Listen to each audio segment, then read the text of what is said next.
నేను చెప్పబోయే సాక్ష్యం ఏంటంటే, నేను గర్భఫలం గురించి ప్రార్థన చేసుకున్నప్పుడు అన్న దగ్గర రోజు ప్రేయర్ చేయించుకునేదాన్ని. ప్రతి సండే వచ్చినప్పుడల్లా దేవుడు నన్ను జ్ఞాపకం చేసుకుని 2024లో నా గర్భాన్ని తెరిచాడు. దేవుడు నాకు చక్కని కుమార్తెని ఇచ్చాడు. అన్ని నెలలు బాగానే ఉన్నాయి. ప్రతి మంత్ కూడా చెకప్ చేయించుకున్నా. ప్రతి మంత్ కూడా బాగానే ఉంది. అయితే 8th మంత్లో నాకు సడన్గా బాగా నీరసం అయిపోయి, నాకు తెలియకుండానే ఏమైపోయిందా అని డాక్టర్ దగ్గరికి వెళ్ళినప్పుడు, నీకు అంతా బాగానే ఉందమ్మా, ఏమీ ఇబ్బంది ఏమి లేదు అని అన్నారు. 2 days ఆగి మళ్ళీ బాగా నీరసం అయిపోయాను. లెగలేని పరిస్థితిలో అయిపోయాను.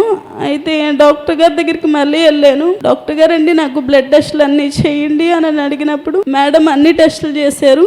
దాంట్లో నాకు గెస్టేషనల్ డయాబెటిక్స్ అనేది బాగా వచ్చిందనమాట. ఎంతంటే హెవీ షుగర్ అనమాట. బాగా 400, 500, 600 అట్లా వచ్చేసింది.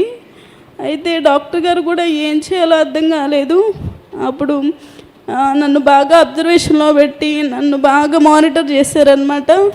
దేవుడు కృపను బట్టి ఒక 4 daysలోనే నాకు మంచిగా కోర్సు మెడిసిన్ వాడడం వల్ల కొంచెం నాకు ధైర్యం వచ్చింది. బేబీ ఏమైపోద్దో ఎలా ఉంటుందో అని చెప్పి బాగా కంగారు పడ్డాను. అక్కడున్న నర్సెస్ అందరూ కూడా ఈ డైట్ చేయి అని చెప్పి దేవుడు వాళ్ళందరిలో ఉండి నాతో మాట్లాడిచ్చారనమాట.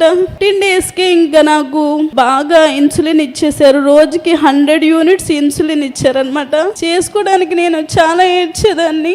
దేవుడా, ఇది నా దగ్గర నుంచి తొలగించేయ్యా అని చెప్పి ప్రతిరోజు 3 o'clockకి లేచి ప్రేయర్ చేసుకునేదాన్ని.